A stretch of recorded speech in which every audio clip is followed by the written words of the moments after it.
Hello, everybody. This is Coach Gary, senior at the Race Club in Coronado, California, welcoming you to our Thursday morning session here in Coronado. I want to thank you guys for joining, hitting the join button on YouTube or on the Race Club channel.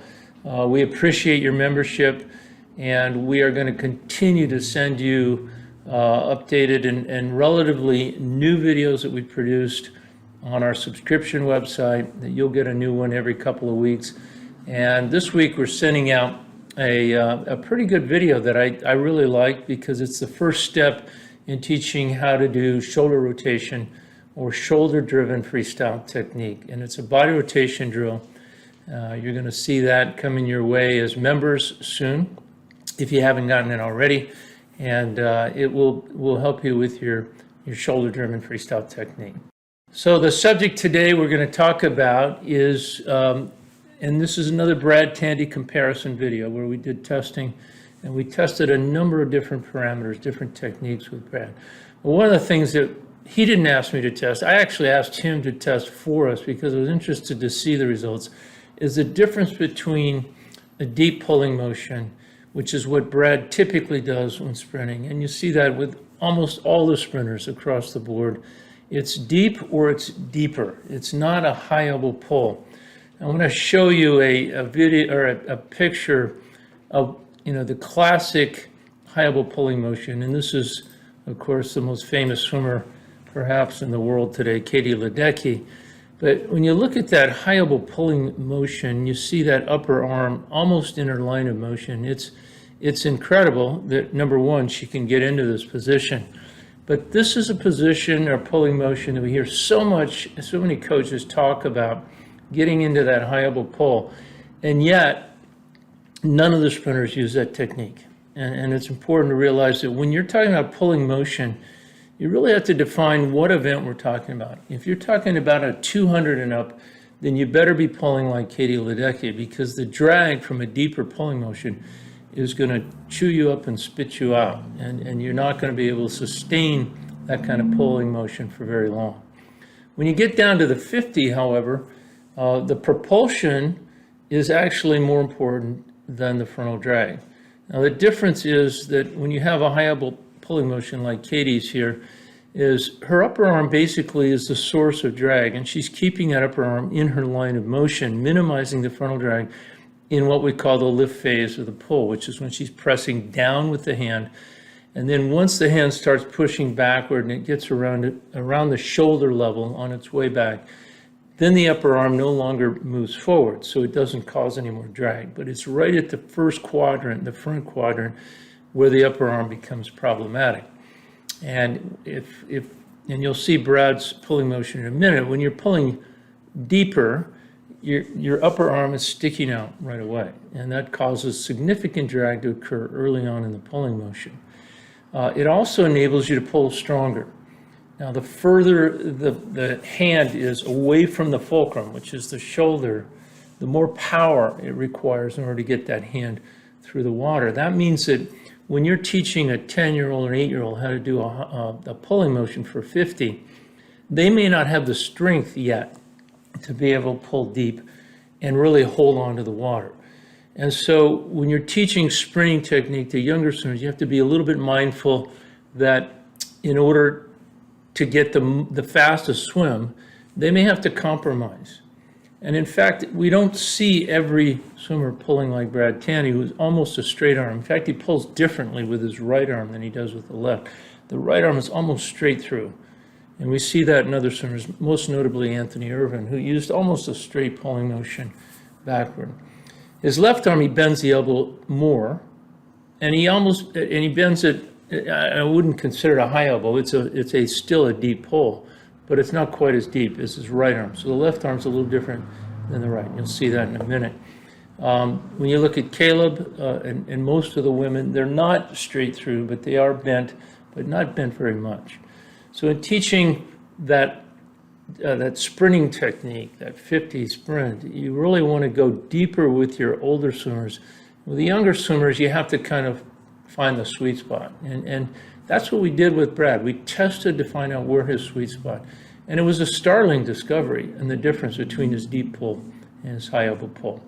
So with that, let's jump on to his velocity meter study, and I want to show you the difference. The first thing we're going to do is show you his normal pulling motion.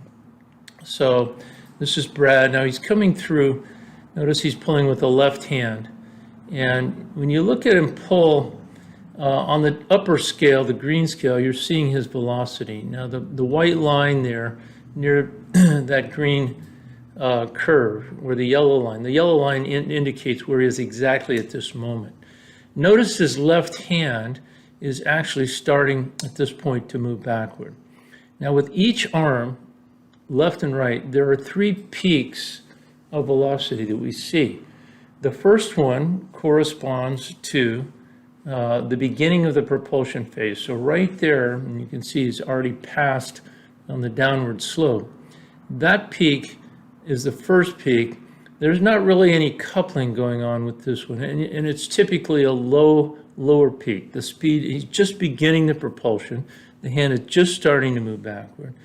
And so you don't see a really super high velocity when he just initiates that propulsion. Now he's coming off what I call the down phase, or the dead spot, where there's no propulsion with either hand. So the right hand has already left the water, and the left hand is in the lift phase, meaning there's no propulsion yet until now. So now he gets a little bit of propulsion going, and then he has a drop in the velocity, and then there's a second peak right here. Now notice what's happening here is his right hand is hitting the water, and his left hand is just past the shoulder. Biomechanically, the left hand is in a very strong position, and he is coupling that propulsion with the motion of his arm coming down and his shoulder rotating. We've learned from doing pressure meter studies that when that hand hits the water, that's when usually the peak shoulder rotation occurs, a very quick, or almost exactly the same time. So he gets a lot of coupling, and notice that now the velocity is higher than it was when he first initiated the propulsion. And then there's one more peak that occurs right here. And I'm not quite on it, and I'm past it, but I'm going to go back. So right here, he gets a third peak. Now notice that his velocity is actually higher here than it was before with the second peak. So with each peak, he gets faster and faster. But I want you to pay close attention to his hand. Notice how his left hand is what I call dorsiflexed, or extended. And that means the surface of his hand is still pressing backward. And that enables him to reach this really high velocity at the end of his pull. Now let's go to his right hand. So he has the 3 peaks with the right. Here's the first one, where he's starting to pull backwards, or he's starting to get some propulsion. And then we have a second peak, again coupling with the shoulder. The left hand hits the water, and it's right at that moment that he peaks out with the left, or with the right hand. Notice the shoulder peak is pretty similar to what the left hand was. Now here's the difference, okay? This happens with every single one of Brad's technique. This is not a deep pull versus high elbow pull issue. This is a Brad Tandy issue. And what he does is he comes in at the end of that pull, and it's hard to see it because he's the right hand, but he's not dorsiflexing his wrist here. He actually turns the hand upward as he pulls up, and you can see it on some of the other shots a little bit better, where he actually comes up with that hand pulling upward rather than backward. And the fact that he changes the vector, the direction of his hand motion, means in every single case here, in every single pull, he loses power at the end of his right pull. All right, so when you look at him on the front on, you'll see a big difference between his right arm and his left arm. You'll see the right arm pulling almost perfectly straight down, and the left one with a slight bend. So for me, I asked Brad to pull with a higher elbow. Now, notice this is not a Katie Ledecky kind of pull. His head is in the same kind of slightly tilted forward position. So you see him starting here in his propulsion with the right hand, and it's not as high as it was when he began his propulsion with a deeper pulling motion. So immediately we sense that there's not as much power when he goes through with the right hand. Now he goes into a pretty good shoulder-driven propulsion velocity here. It's the highest peak, And then we see, as we did with the deeper pull, that he loses his velocity at the end of the pulling motion with the right hand. Now we'll contrast that with the left hand. Here he's starting out just barely above 2 meters per second, a little bit less than he was with the deeper pull. And he goes into the middle of the shoulder-driven, or the shoulder rotation peak here. And it's a little bit lower than it was with his right hand, but then he finishes, and it's not the highest peak in the velocity, but he's still finishing better than he did with the right hand. So we see, again, a very similar pattern all the way through. Now let's compare his deep pull with his high elbow pull. What we found was his average velocity with the deep pull was 1.917 meters per second, and that was measuring over 10 meters. His stroke rate was 118, which is a 1.02 cycle time. And when we compare his speed with the higher elbow pull, again, not a high elbow pull, but what I would say a less deep pull, his average velocity was 1.891 meters per second. And it was the exact same stroke rate of 118, or a cycle time of 1.02. So the difference in speed certainly was not attributed to a difference in stroke rate. Now, what was it a difference in? Well, you can look at the peaks, both of the acceleration and the velocity, and you can really draw 4 conclusions from his deeper pull. Number one, the deeper pull results in an average speed of 0.026 meters per second faster than when he tries to elevate his elbows and pull through with a higher pulling elbow motion. Over 20 seconds of swimming time, which is what you would have in a 50, that amounts to a little over a half a meter difference in position. That's a lot. And so that's a huge difference in speed that is generated by the higher propulsion, higher drag, deeper pulling motion. The propulsion from the pulling hands corresponding to both shoulder and hip rotations was greater with the deep pull than it was with the higher elbow. And the corresponding velocities, remember the peak acceleration corresponds to the propulsion, and the velocity follows that by a tenth or so or less. They were also greater for both shoulder and hip rotations with a deeper pulling motion. Just for example, the peak velocity from hip rotation, on the hip rotation, was 0.22 meters per second higher with a deep pull when we averaged the left and the right as compared to a higher elbow pull. And we also noted on both techniques that his left hand, as a result of dorsiflexing the wrist at the end of his pulling motion, achieved a greater velocity than his right hand. So that's peculiar to every single test that he does. It's the same throughout. So that's something not, again, related to the deep versus less deep. That's related to what he's doing with his hand, his right hand at the end of the pull. So for Brad, we certainly know that a deeper pulling motion is going to lead to a faster swim by a half a meter, and that's a huge difference in margin. So to finalize, to summarize, when you're going to teach, you have to be aware of what event they're swimming, because you don't want to be telling your sprinters to be pulling with that Katie Ledecky high elbow pull. They're not going to go as fast.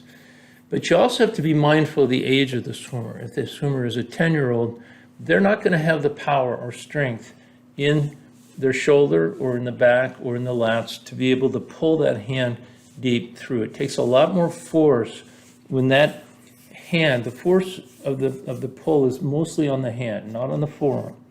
And when that hand is further away from the fulcrum, it takes a lot of muscle to be able to get that hand through with force and speed. And remember, the faster that hand goes through, the more propulsion is going to be generated.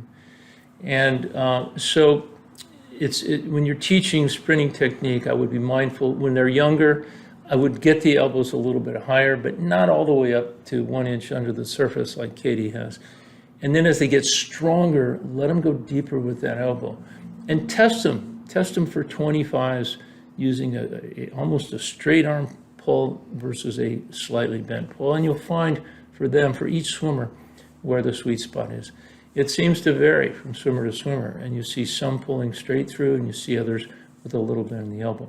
You have to figure out, though, what works best for each swimmer. In Brad's case, it was definitely a deeper pull that seemed to work back. So here we have a video that we're going to show you of Mark Clayton. Mark was a master swimmer that came to us, and we were trying to get Mark to actually learn how to pull with a higher elbow pull. He'd never done that before. He was a brand new swimmer, competitive swimmer.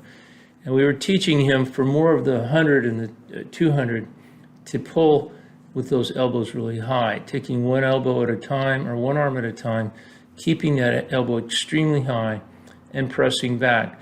And notice with these paddles, it really enables you to dorsiflex that wrist. It actually requires that you press straight back. You have to extend the wrist backwards. Unlike Brad, who was pushing up at the end, Mark here is pushing straight back. And that's what you want to do all the way until that hand or the arm runs out of room. And then you want to release quickly from there. But I also want to show you that, these are sprinters. And this was the IU group that came to a couple years ago down in Florida.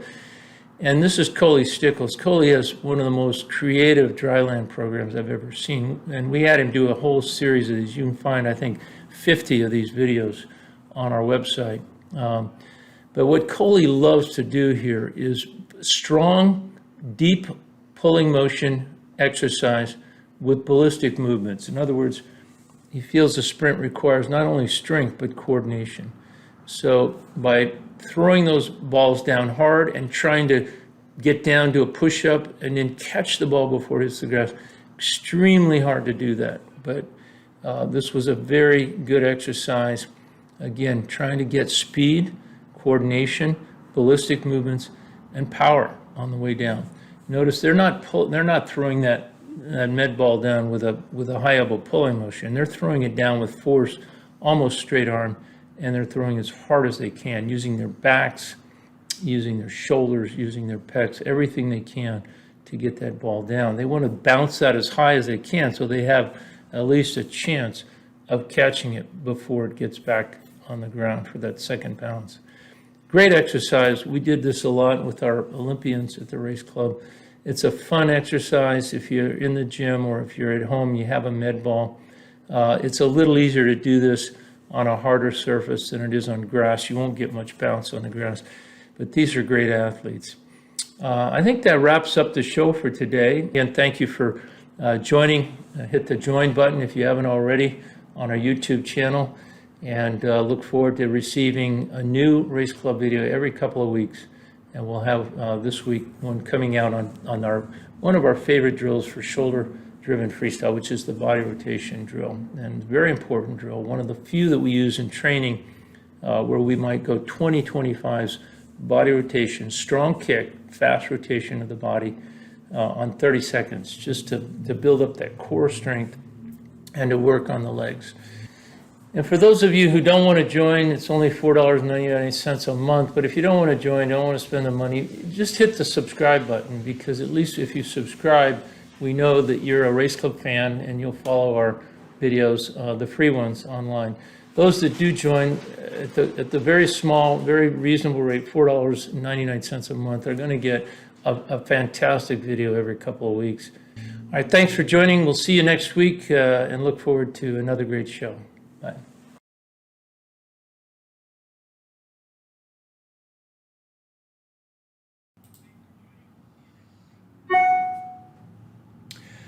Okay, we've got some questions, and if you have any questions regarding deep versus less deep pulling motion in sprint freestyle or anything else, anything that comes to your mind, shoot. We've got some time to answer your questions before we end the show. Hope you enjoyed this. I want to thank Coach Thomas again for the production. Great job putting it together with all the graphics. Blue Matches asks, hi, I'm wondering why Dressel is not using a deeper pull. It's a great question. Is it, in one of the sub-questions, yes, is it because he's not strong enough, or is it because it's helping him get that higher stroke rate? Well, let's answer the strength question right away. It's not because he's not strong enough. He is a strong dude.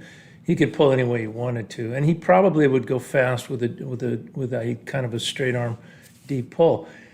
Caleb, as I discovered and we highlighted in the show a couple of weeks ago, really does several things different. It's not just that he's not pulling deep. And who does pull deep? Well, in watching that Olympic final, you see Manitou pulling almost straight through. He's a strong, really strong guy. Even Bruno Fratus, who isn't quite as big, pulls pretty deep. And then some of the other ones I don't really, I can't mention, but I can say in the past, Anthony Urban was probably the greatest sprinter who pulled deep through.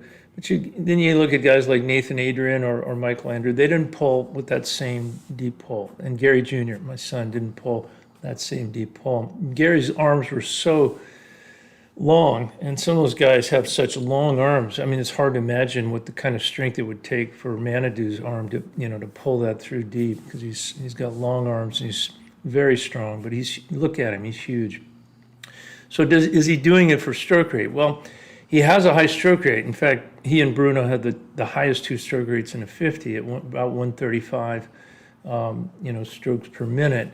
Everybody else is mostly in the 120s. And so it could be for that reason.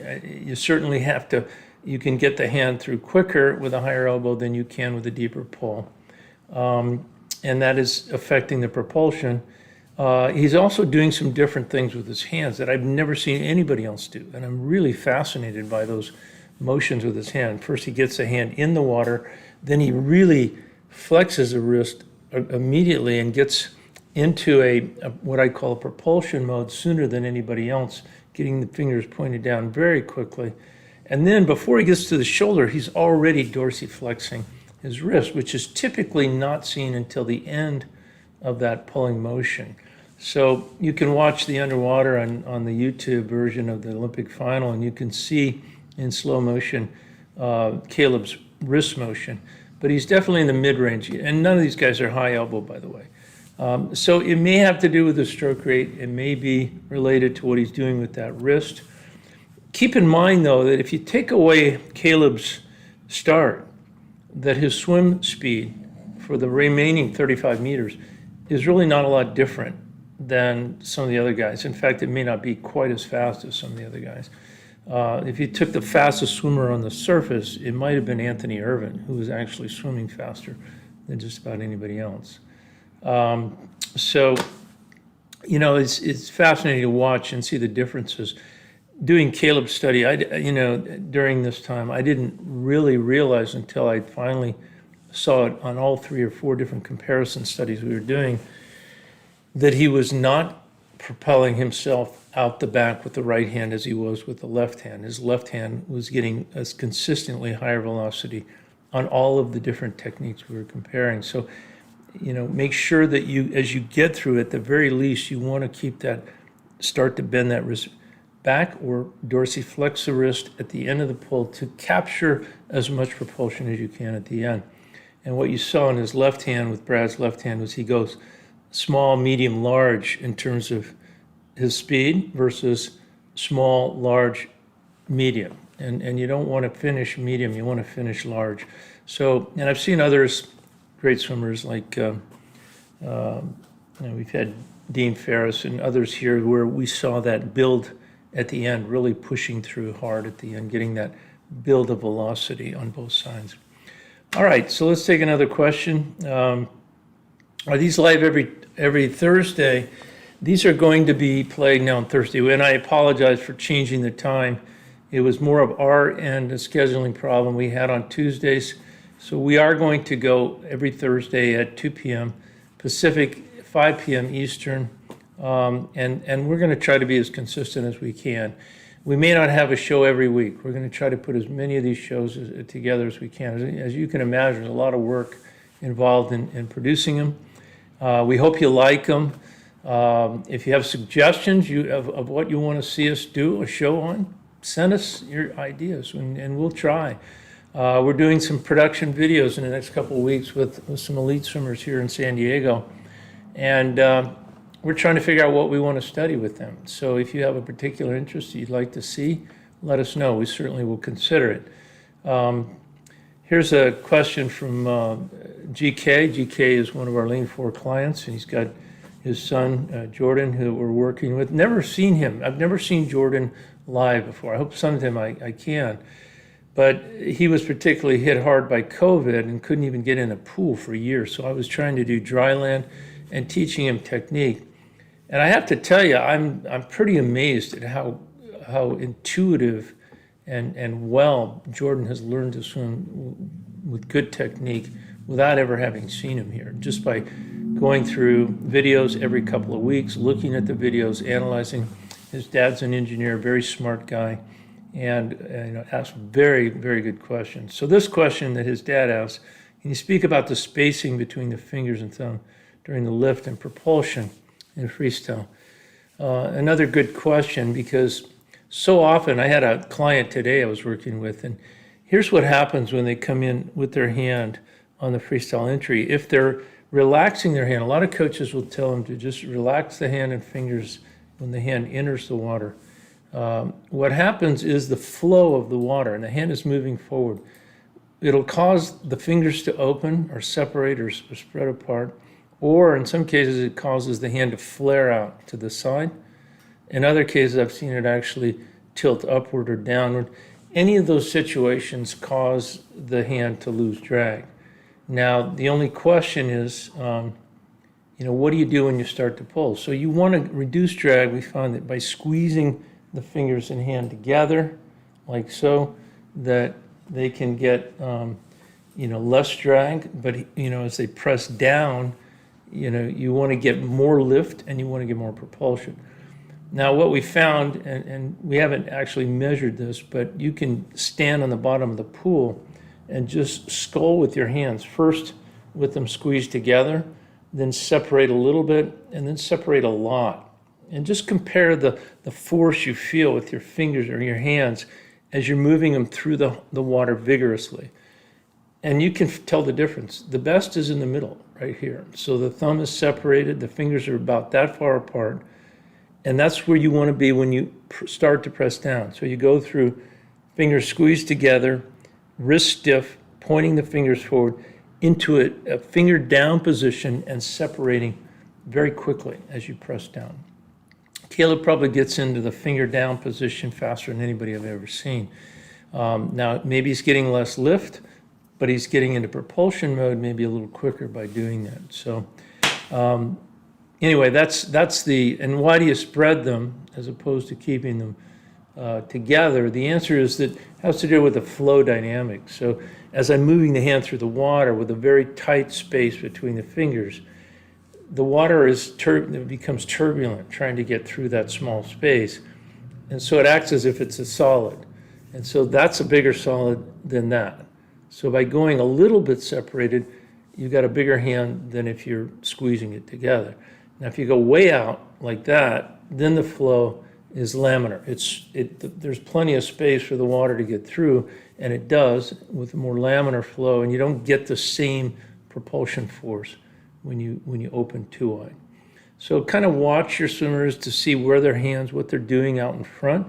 Make sure they're not letting it flare out or separate or the thumb sticking out. You see all of those. Or the worst is, the wrist bending backwards or flexing as it's coming in. You see a lot of that at butterfly where they come in with the hands down like that, instead of pointing forward.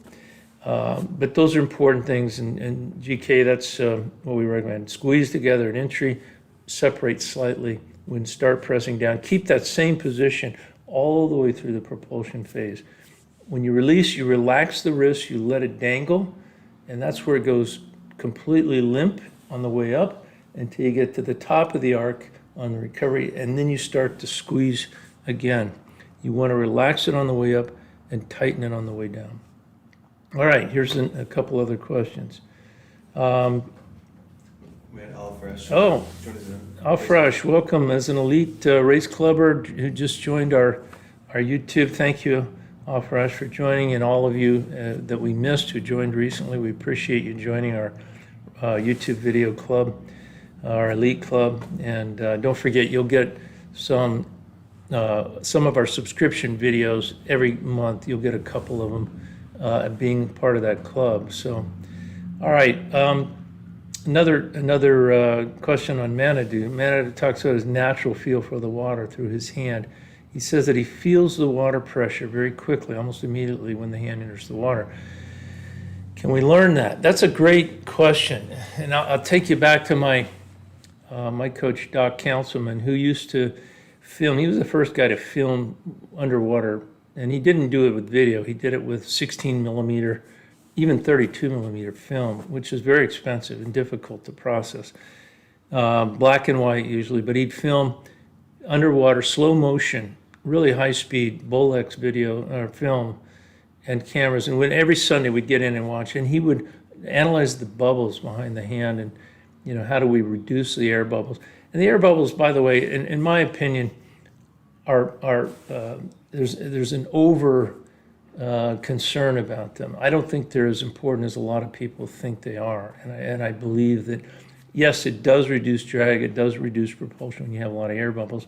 But remember, by the time your hand turns the corner and starts pressing backward, most of those air bubbles, and that's the important part, it's the propulsion, the force backward, most of the bubbles are gone by then. But he also felt like great swimmers at that time and even today have more proprioception, have a better sensitivity in their fingers than other swimmers and can feel the water better. And I believe he's right. You can feel the pressure in the water.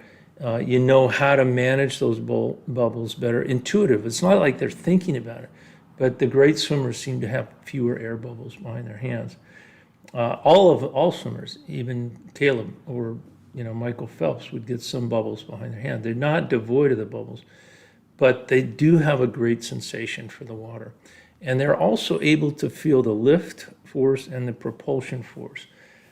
North Thornton, who just passed away recently, a great coach at Berkeley for many, many years, used to believe that is the ulnar nerve, that's the nerve supplying that sensation to the ring finger and the little finger, was the most important sensory nerve in swimmers. And he didn't have any proof of that, but he might be right, that those two fingers actually feel the water better than the rest, the medial or the median nerve or the radial nerve. There's three nerves supplying the hand. But anyway, it's just theory at this point. I would say that Manitou is right. He feels that water. If he didn't feel that water, he wouldn't have the speed, he wouldn't have the power. Can we teach that to others? Unfortunately, I don't think we can. That's a challenge of how do we improve the sensory or proprioception of the hand. I don't know that we can. I don't know that that's changeable. Clearly, some people have more than others. Why some people are greater athletes than others, that may be related as well. I wish there was a way we could, because I think it would help swimmers if they could feel more sensitivity in their hands and have that feeling for the water like Manitou obviously has. All right, let's take another question. Hi, Coach. What's the best underwater pulling when swimming with straight arms? Is to continue with a deep pull with a straight arm or to change to a high elbow? I'm not sure I understand when he means swimming with straight arms. I think he's talking about the recovery, what we refer to as a high octane recovery. When there's really only two areas where we recommend a high octane recovery. One is in the 50, some in the 100, and then the second is to finish every freestyle race. So when you finish a 200 or 400 or even an IM race, last 5 to 8 strokes into the wall, we like to go high octane, no breath, fast as you can. So the pulling motion during those last strokes can actually change. If you're swimming a 500 or a 400 or a 1500, and you finish those last 5 or 8 strokes into the wall with a high octane recovery, you should also go to a deeper pull because you're changing the biomechanics, which is actually an advantage for you to finish, to change the biomechanics. You'll get stronger, you'll get faster, and you can put that head down and just zip into the wall. And we taught Nathan Adrian to do that in 2008, and now it's become pretty common for every elite swimmer to finish with a high octane head down, head to the wall. And I keep referring back to Caleb, who finished 13 strokes into the wall. He's already pretty high octane all the way through his 100, but the last 13 strokes without a breath into the wall, is just incredible. That guy got an amazing VO2 max for being the fastest sprinter in the world. Anyway, Mohammed also says, I'm sorry, this was a different question. Mohammed Ismail says, I have this problem. I have a better feel of the water with my right than my left hand. Before I felt almost equal in both my hands. I have a habit of breathing only on my right side. Could that be the problem?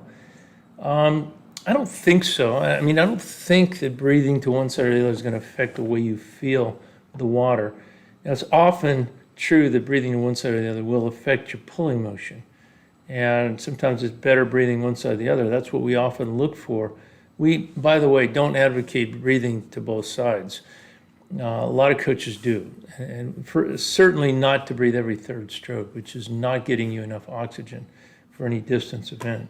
But we do like to analyze and look at the biomechanics and the pulling motion when you breathe to both sides. So we can pick, if you're going to breathe to one side, we pick the side that gives you the best pulling motion. And it's often better on one side than the other. It's different for everybody, but I will say this, that the majority of elite swimmers, for whatever reason, breathe to their right side, not to the left.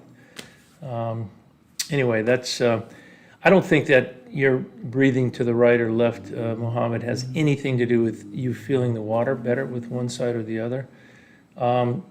You might try just putting those very small sculling paddles on, which you can help get a little better feel for the water with those, a little bit more propulsion. Or sometimes they call them fingertip paddles that you get on, just to feel the water a little bit better with each hand. You can try that. How can Jordan Dryland train the recovery arm?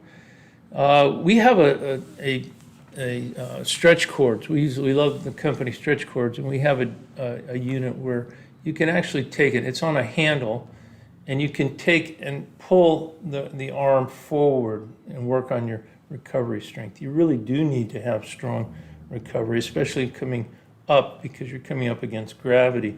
And when you're going high octane and vertically, that means there's a lot of work involved in that. So we do, one of our exercises on our circuit is to work on the recovery motion, where we rotate back, come up and down like that, with mimicking the recovery on both sides. That's a great way. You can do that with any kind of stretch cord. Don't use the paddle, but use just a straight handle, and get the wrist straight and stiff when you come around.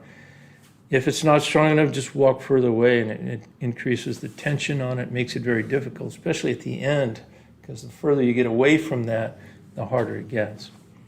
Let's take another question. Another one from Blue Match is Iona Baza Erg.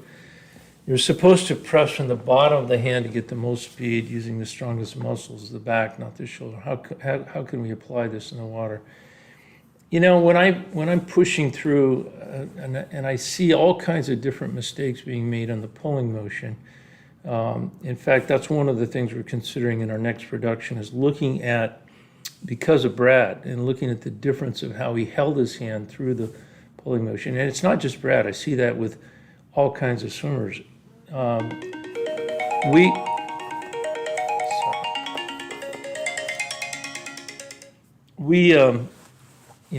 feel that pulling motion, you can slip in, you can outsweep at the beginning, you can elevate the hand too much in the middle. At any of those points, you lose power, you lose propulsion. I don't know about pressing with the bottom of your hand. To me, it's really feeling it with the fingers. The fingers are much more sensitive. There are many more nerve endings in your fingers than there are in the palm of your hand, or on the soles of your feet, or anywhere else. Probably the two most sensitive areas in the body, because I know this for sure, because I was an eye surgeon. The cornea, the eye, and the cornea has the highest density of nerve fibers. If you ever got anything in your eye or scratched the cornea, you'll know it's one of the most painful things you can ever go through. But the fingertips are right up there in terms of density of nerve fibers. So when you're pulling, I like to feel with the fingers, not the palm. The palm is much less sensitive. Now, I also, and Eddie Reese taught this line, get your fingers coming from straight to down quickly. You don't want to take that forever to get into propulsion mode. Caleb is, I think really the best I've ever seen at doing that. All right, let's take a couple more questions and we'll wrap up for today. Here's one. The big picture says, I often feel if I try to pull too fast, even with a straight arm, my arm feels like it's slipping through the water. It probably is. Do you have any thoughts on this? Yeah, it probably is. So what, you have to be careful, and I talked about this, and especially at the age you are. In order to pull deep, you got to have some serious muscle on your shoulders and your back, and your pecs as well, triceps. You got to be strong. And if you teach a 10-year-old to pull deep, they're just going to let their hand slip somewhere because they don't have the strength to get it through. The further that hand gets away from the shoulder under the water, the harder it is to get it through the water. So they figure out, soon enough, and almost all the 10-year-old sprinters are pulling like Katie Ledecky, very high elbow. As they get older and stronger, that's when you want to go deeper. But a good way to tell is just have someone video yourself, swimming from the side, and then put it in QuickTime or one of the movies where you can do one click at a time, and just watch the motion of your hand. Look at the position of your hand as it moves from entering the water where it should be fingers forward to pressing down. And you can press down either with the forearm first, leaving the elbow up, or you can press with the whole arm down. And if you do that, then you can't go back. You're going to be in a deep pull, elbow pull position.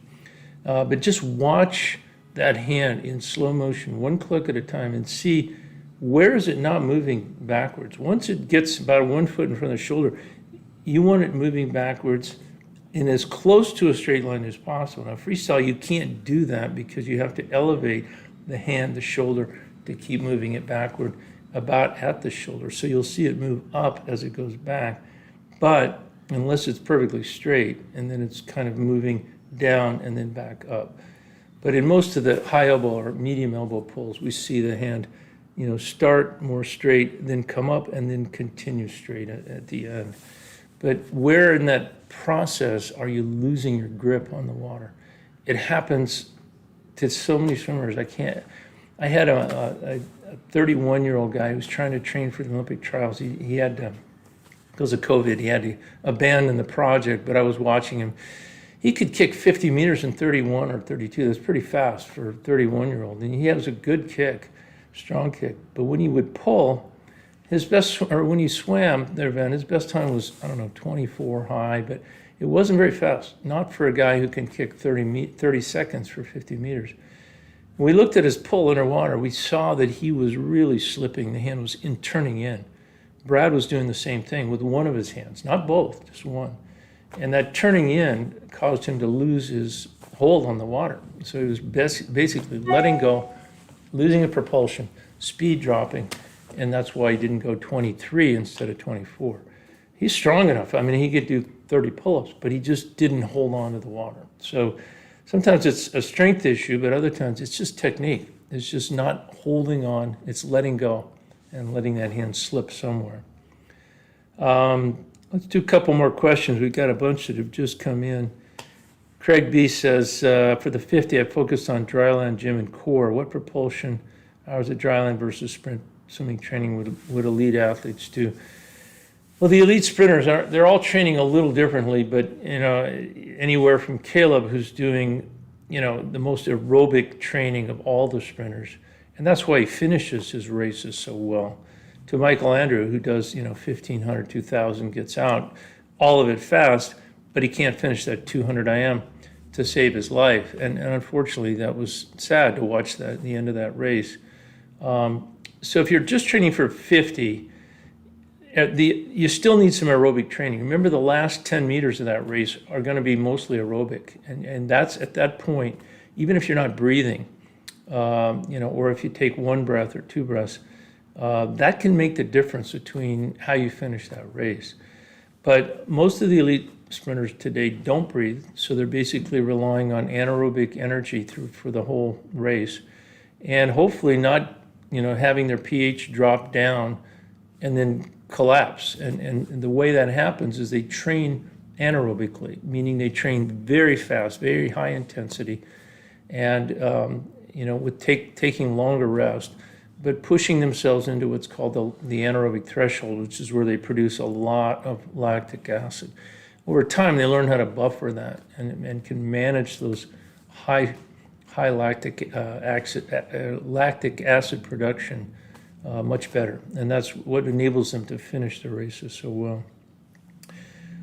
So if I were training you, and I don't know how old you are, Craig, I would say maybe 3 days of dry land and heavy, strength, but don't do anything to build your pectoralis muscles or your bicep muscles. Your shoulders, your back, your core, your legs, but don't build big pecs and don't build big biceps. They look great, and you look terrific when you can press all that bench press, but it doesn't help you swim faster. In fact, it'll make you slower when you do that. Christy Alexandru, first of all, I want to excuse myself for batting. Your English is fine, Christy, by the way. But I want to ask you, what do you think about David Popovich, his distance per stroke? David Popovich is an amazing swimmer for his age. I mean, really precocious. First and foremost, I want to tell you, just because I've watched him swim now many times, at least on video, not in live, the guy's got a mega fast kick. And without that kick, you're never going to have that DPS. He's a hybrid freestyler, meaning he's asymmetrical, breathes to the right, and he just really surges after the breath. He really goes underwater, and he just gets tremendous distance per stroke there. He couples well. One of the things I like about his technique is how he elevates the hand forward and doesn't allow the hand to get into the water until it's fully extended, and he comes down really hard.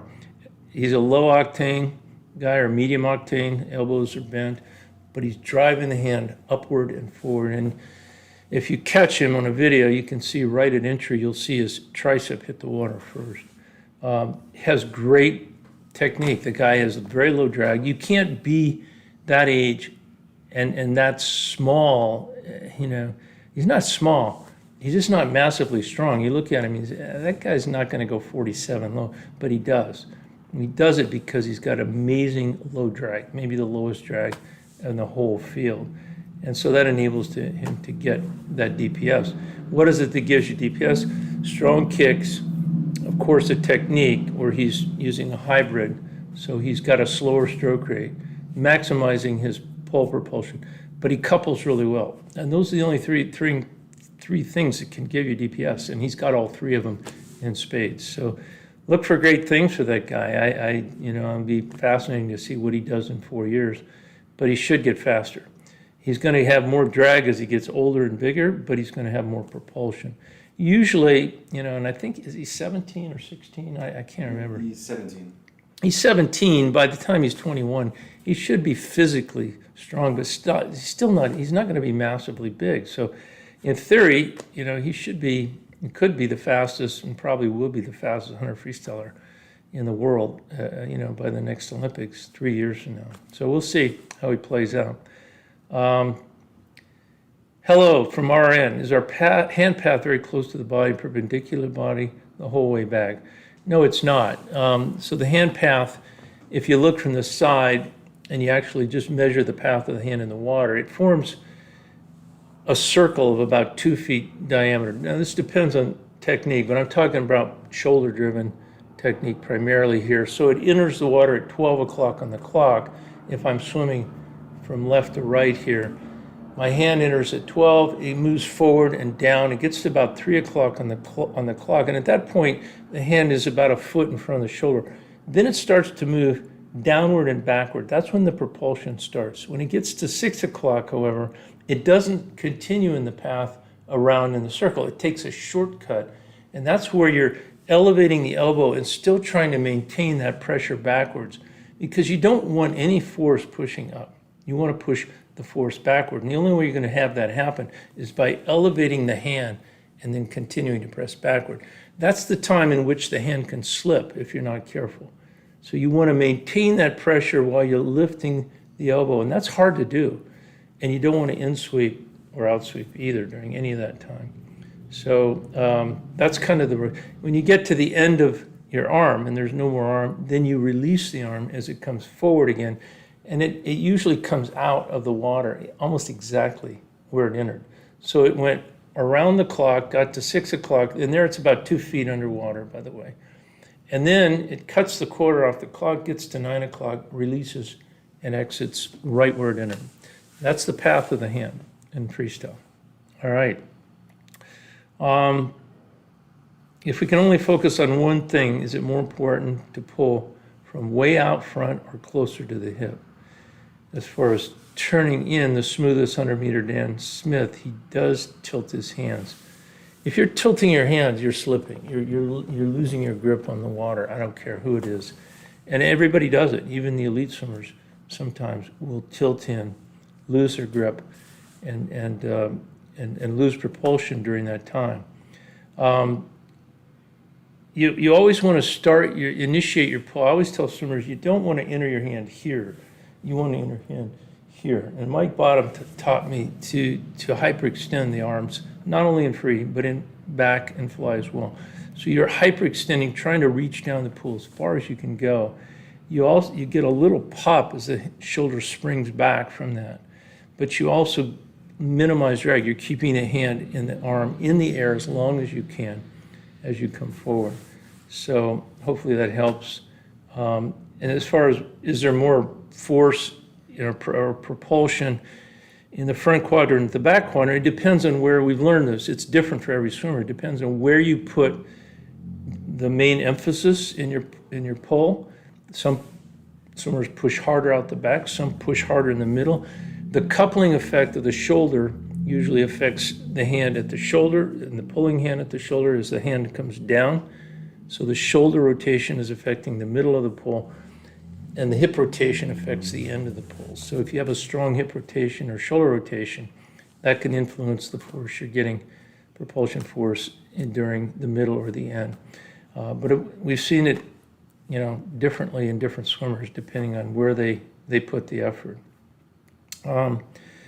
All right, let's take a couple more questions and we'll wrap up here. For freestyle events above 50, should you try to minimize the amount of time you hold your breath after breathing so you can continuously breathe in and out? No, and we have a great video. If you're on our subscription in lane 3, or I think it's only in lane 3, I believe it's only in lane 3, so lane 2 probably can't get that. There's a great breathing video in there. And one of the things that we talk about in there is what do you do with the air in your lungs? When you take a breath and you put your head back down, do you hold that air in your lungs or do you release some of that air from your nose? Turns out releasing the air from your nose, letting some bubbles flow under your chest. And remember, we're talking about freestyle, butterfly, and breaststroke. Backstroke, it doesn't matter because you're on your back. That air is going to go up into the stratosphere. But when your freestyle come back down, you can actually feel those bubbles under your chest. You actually reduce drag more than if you keep the air in your chest. So we feel that's an important technique. Not everybody knows about that one. Great video in there if you want to subscribe to our normal Lane 3 subscription, where we have over 300 videos. Or if you just join up as a member of YouTube, you're going to get some of those videos sent to you a couple times a month. But anyway, the breathing is tricky. It's different. And the most important thing is how often you breathe. Most swimmers don't breathe enough. The only event where you don't want to breathe any more than you have to is the 50, because it takes at least 20 to 25 seconds for the aerobic system really to kick in and start producing ATP or energy. All right, one more quick question and we'll wrap up. How can you use the gallop freestyle but minimize the up and down? You don't have to go up and down in a gallop or what we call a hybrid freestyle. And you look at some of the old videos of swimmers like Janet Evans, it's just amazing how high she almost brought her head completely out of the water. And then she'd come back down, bury the head underwater, up out of the water and back down. Really probably the most exaggerated up and down motion that I've ever seen in someone in a race, actually in a race. If you watch Michael Phelps, who had maybe the most beautiful hybrid of anyone in the sport, what you see is when he turns for the breath, his head is in such a low profile position that the bow wave actually goes over the side of his head. But then as he comes down, he's certain to get the head underwater. So in his case, there's not a lot of up and down motion.